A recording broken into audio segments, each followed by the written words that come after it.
turn the bike. Always line choice is important. Picking a clear line for you to set up for the next turn. Like, not always the outside is the best to get the good line for the turn. Maybe the inside will be clearer and you can brake earlier still to make the turn. Just for that guy, as he is riding down, he's not relaxed at all. He's really heavy on his brakes and his body is all stiff. You need to be relaxed and just keep it all smooth. If you approach a route thinking you're going to slip, it's almost always the case that you do actually slip out on the route. If you believe you're going to grip or don't think about slipping, you usually get through and carry your speed.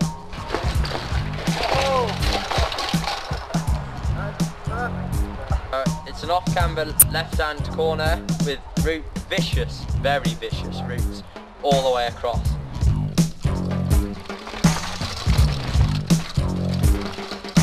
That was perfect by Ben then. You come into a cleaner line on the outside, used the turn well, and then went high across the roots, keeping his weight on his outside foot the same, and carried his speed through. If you do need to brake, you need to brake lightly and choose a clean spot where there are not so many roots. George Atherton is going to approach the section next. He's had a lot of experience from this, so he should know what he's doing. You just need to keep your weight back and try not to grab at your brakes, just like lightly feather them to slow you down. Okay, so he carried his speed in the same.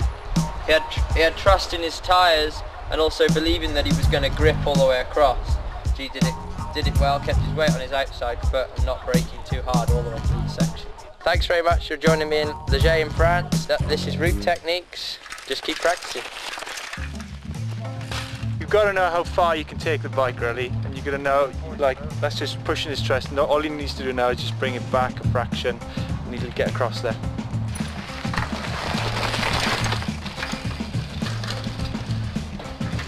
When you're hitting each route, it's going to slow the bike down gradually. But that was ideal because Mark hopped over the route, so he's going to skip instead.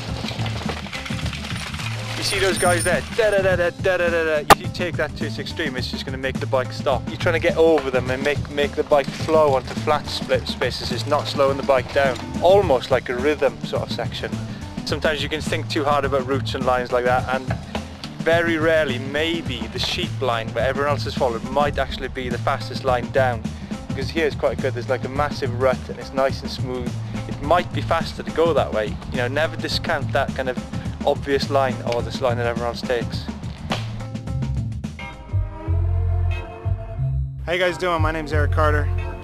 We're here in Sandpoint, Idaho, standing on the mountain cross course. I'm here to give you a few tips about my cornering techniques. What we're looking at here, this is the first straightaway. Obviously you can see the gate.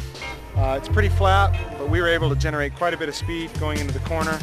Right here you have the first corner. As you can see, it's very tight for 4 riders, and as evidenced by the different lines and the skid marks that are going into it, there was a lot of action here. For me, my goal was to get out of the gate, get in front, and I'm trying to ride to the high line and rail the corner and carry as much speed as I can. Sometimes you don't get the start that you want. You got riders on your inside, or you might even be behind, and obviously there's room to put block passes in here. You're checking up a little bit. Before you get into the corner, you're squaring across and you're kind of meeting the rider at the apex and kind of taking his line away. I was fortunate this week and I was able to get out front and rail the corner. When you're railing the corner, there's a braking point up here. We're gonna come over to the berm. I'll show you the braking spot. For me, my braking was primarily done in this spot, and it wasn't necessarily to slow the bike down as much as it was done to get the bike set in its attitude for the corner. I'd brake, lean the bike in a little bit, get the suspension set in, get the tires biting and hooked up, and then I'd start looking ahead through the corner. I've already done all my shifting down the straightaway. We're in the same gear that we're exiting the corner that we're entering the corner in, so didn't have to worry about any shifting or anything like that. After I'm done with my braking, I'm kind of keeping an eye on the inside, making sure that I don't got anybody coming in and kind of give me that block pass. If they are going to do that, I'm going to lean in a little bit, take that hit. Hopefully they're going to stand me up and I'm going to still continue on with a nice exit. If you don't have anybody coming in to give you a little shot in the side, you do your braking, you let off, you let the wheels roll through, and then you want to spot the apex. Right here is the apex of the corner. This is where you're going to feel the most G's. when you're railing the corner. What I try to do when I'm coming into a corner here on the apex, before I get to the spot where the bike wants to G out all the way, I kind of unweight the bike and try to be light with it, so that instead of the bike loading up and losing its speed as I G out in the corner, it kind of flows through that spot, and then I can continue on with my momentum after the heavy G out. This spot right here is where I would carry my speed through, and then right here I start looking down the course, so that that's where I'm going down the course, so I want to look ahead. And as soon as I look ahead, I'm able to stand up and accelerate and continue down the course. Hopefully, like I said, I don't have anybody coming in and giving me a block pass or interrupting my momentum, and I can continue to drive and just keep looking down the course and right in front of me. So those are my cornering tips. The highlights of that are: make sure you're in the right gear for the exit, make sure you look ahead after the apex, make sure you're braking in a straight line and not in the corner, and you're letting your tires roll through the corner. You're going to find that you're going to have much more exit speed, and your times and your ability to jump bigger jumps out of corners and stuff is going to be substantially greater. So I'm Eric Carter here in Sandpoint, having a good time. See ya.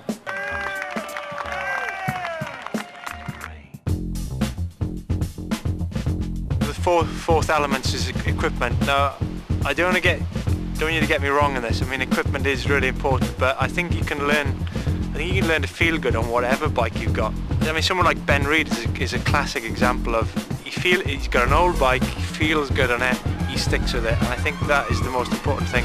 But you can ride it, you can be riding a nail if you've got confidence and you're feeling good. That's the most important thing. Hi, my name is Brian Schmidt. I ride for Hyundai Mongoose. Today we're talking about the gate start and the importance of it in 4-cross. Basically, the start, getting a good start is giving you advantage to control the race.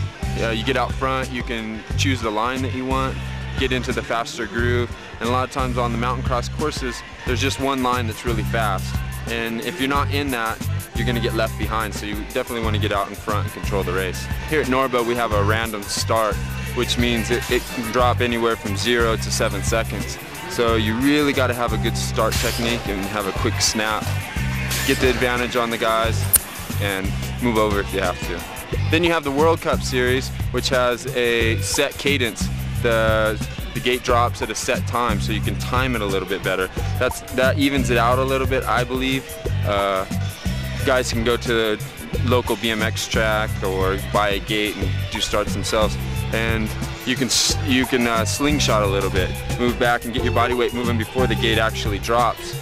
So some of the key factors in doing a good start is pedal positioning, where your body's positioned forward or backwards. You know, usually I stand right over my bottom bracket. I keep my arms extended and my toe pointed a little bit. Keep a lot of pressure on the starting gate, especially for the random drop ones. When I'm doing the set cadence, I'll slingshot back a little bit, pick up my front wheel, and try to have it on top of the gate as it's falling down. That way I'm out as fast as I possibly can.